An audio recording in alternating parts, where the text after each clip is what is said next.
we have some of the coolest kids you've ever heard of. Max, hit me with your cymbals. Yeah, there we go. All morning long, we're checking out Pope High School.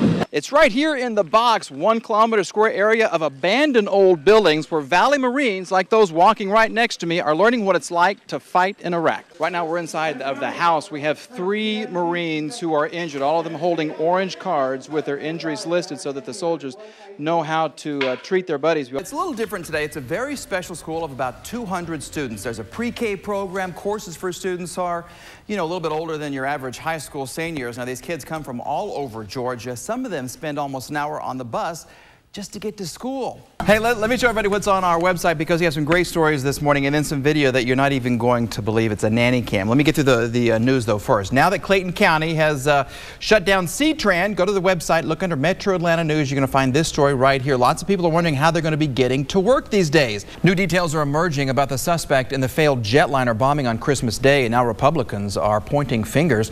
CBS Atlanta's Joel Brown reports.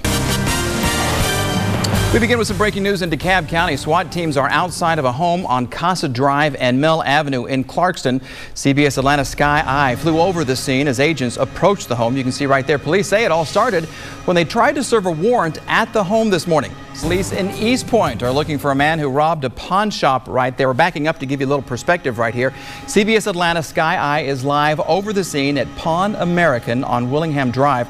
Police tell us the owner of the shop and the robber were actually shooting at each other. It is decision day in Clayton County. Council members will decide tonight whether they want to kick Police Chief Jeff Turner out of his job. At noon, Northside Church employees arrived at work this morning to find a very unsettling sight. Take a look at this. Someone broke in and stole the church's safe.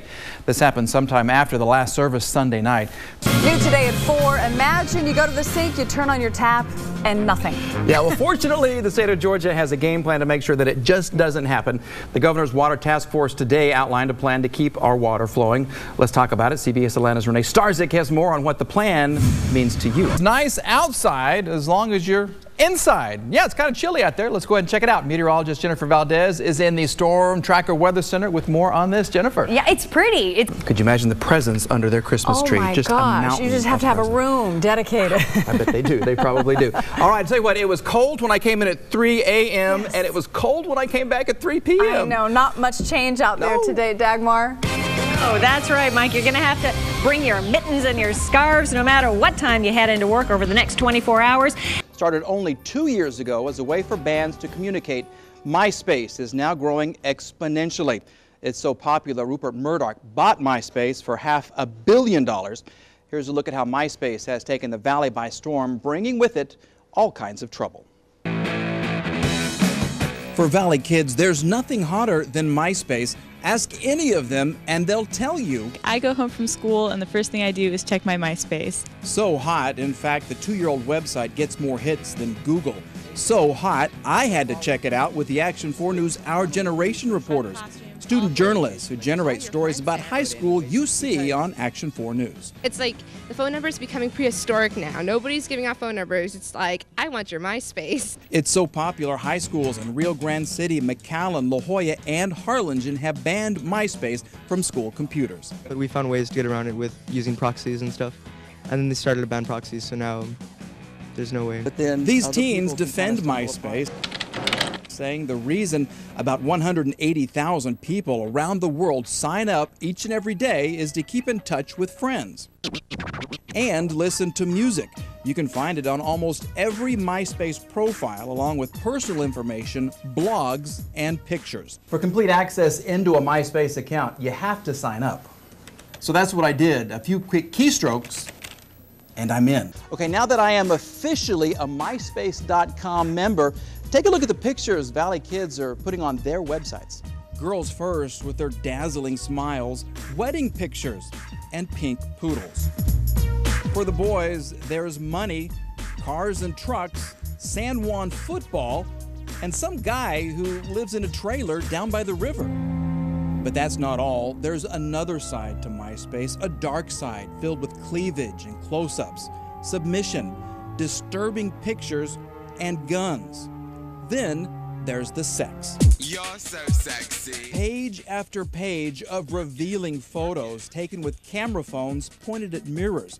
skin is in on MySpace. It's very easy access for pedophiles to go on there, click on a picture, or they see somebody they're interested in and start a communication with them. That's the bad part. Joe Rodriguez is a specially trained investigator with the McAllen Police Department Internet Crimes Unit. He sees 2 or 3 pedophile cases a month. He knows about MySpace and he's worried. A lot more the pedophile type of cases, solicitation of a minor, child pornography. We've been seeing more and more. You don't have to go too far to see how dangerous predators can be. This man was arrested near Houston for sending a sexually explicit email and having sex with a 14-year-old girl. 1 week later, League City Police arrested 26-year-old Jeffrey Peters, who admitted to having sex with a teen he met on MySpace.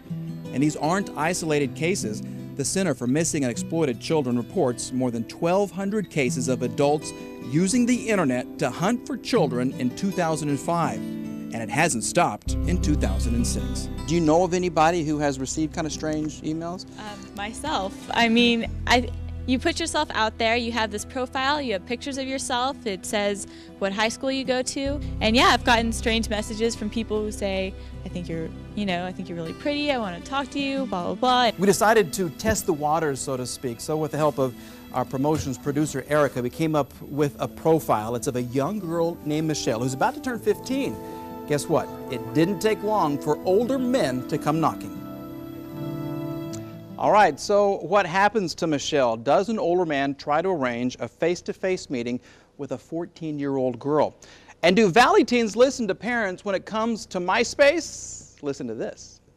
So my parents do know what happens on MySpace and they frown upon it. They ask me so many times to stop going on MySpace, but I go it anyways.